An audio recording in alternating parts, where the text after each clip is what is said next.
وإذا قيل لهم لا تفسدوا في الأرض قالوا إنما نحن مصلحون। আর আল্লাহ রাব্বুল আলামিন যখন বলতেছেন, যখন তাদেরকে বলা হয়, কিছু লোকদেরকে বলা হয় তোমরা ফাসাদ সৃষ্টি করো না, জমিনে বিপর্যয় সৃষ্টি করো না, জমিনে বিশৃঙ্খলা সৃষ্টি করো না, মারামারি দাঙ্গা হাঙ্গামা লাগিও না, তখন তারা বলে ইন্নামা নাহনু মুসলিহুন, না না আমরা তো শান্তি চাই, আমরা তো বিশৃঙ্খলা চাই না, আমরা শান্তি চাই। আমেরিকায় জাতিসংঘে শান্তি সংঘ আছে, অথচ তারা সারা দেশে সারা বিশ্বে উস্কানি দিয়ে দিয়ে মুসলমানদের বাস দেওয়ার জন্য চেষ্টা করে। ওই ইসরায়েলকে খেপিয়ে দেয়, ওই চেচনিয়া, ওই বজনিয়া, ওই ফিলিস্তিন, বিভিন্ন জায়গায় তারা সন্ত্রাসী লোকদেরকে উস্কিয়ে দিয়ে দাঙ্গা হাঙ্গামা লাগায়, আর নাম দিয়েছে শান্তি সংঘ। নাম দিয়েছে কি? শান্তি সংঘ। এই ধরনের কিছু লোক পৃথিবীতে থাকবে, এটা আল্লাহ রাব্বুল আলামিন আগেই ইঙ্গিত দিয়ে দিয়েছেন, সতর্কতে বলেছেন মুসলমানদেরকে। ওরা হলো ফতনা ফাসাদ সৃষ্টি করে, বিপর্যয় সৃষ্টি করে, বিশৃঙ্খলা সৃষ্টি করে, সমাজের মানুষের মধ্যে শান্তি বিঘ্নিত ঘটায়। আর এই লোকদেরকে যখন তোমরা বলবে যে বিশৃঙ্খলা করো না, অরাজকতা করো না, তখন তারা বলে না না না আমরা তো ভালো শান্তি চাই, শান্তি চাই, শান্তি চাই আমরা, অথচ অকারেন্স ঘটিয়ে বেড়ায়। এরপরে আল্লাহ রাব্বুল আলামিন বলতেছেন আলা ইন্নাহুম হুমুল মুফসিদুনা ওয়ালাকিন লা ইয়াশউরুন, সাবধান, ওরা কিন্তু আসলেই ফিতনাবাজ, ওরা কিন্তু আসলেই বিশৃঙ্খলাকারী সৃষ্টিকারী, ওরা বিপর্যয় সৃষ্টিকারী, ওদের থেকে তোমরা সাবধান হও, সতর্ক হও।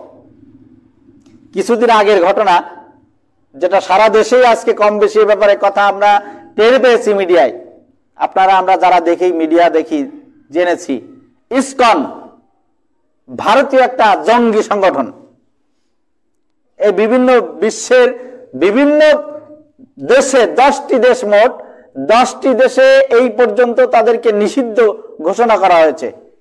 তারা ওই যে বিভিন্ন জায়গায় দাঙ্গা হাঙ্গামা, এই সমস্ত পরিস্থিতির কারণে 10টা দেশে অটোমেটিক এই ইসকন, ভারতীয় এই জঙ্গি সংগঠন, এরা হলো সাধু সাজে, সাধু সাধু বোঝেন তো, জীব হত্যা মহাপাপ, সন্ন্যাসী না সাধু কি কয়, জীব হত্যা মহাপাপ, এই জন্য জীব মারে না, কিন্তু জীব মারে না, কিন্তু জীবের কষ্ট যত রকম, অপকর্ম যত রকম, বিশৃঙ্খলা যত রকম, অশান্তি যত রকম, এগুলো তারা দিতে, ও জায়গায় সমস্যা নেই।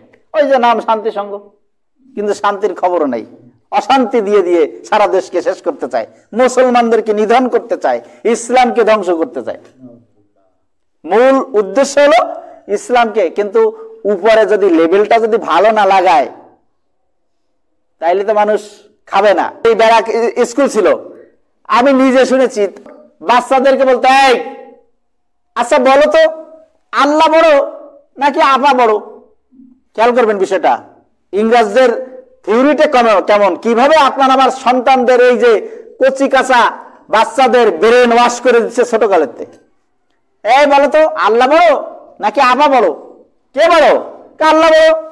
আচ্ছা ঠিক আছে আল্লাহ বড়, তাহলে চোখ বোঝো, চোখ বুঝছে, হাত বাড়াও বাড়াও, এবার বলো আল্লাহ এখন চকলেট দেন, আল্লাহ এখন চকলেট দেন।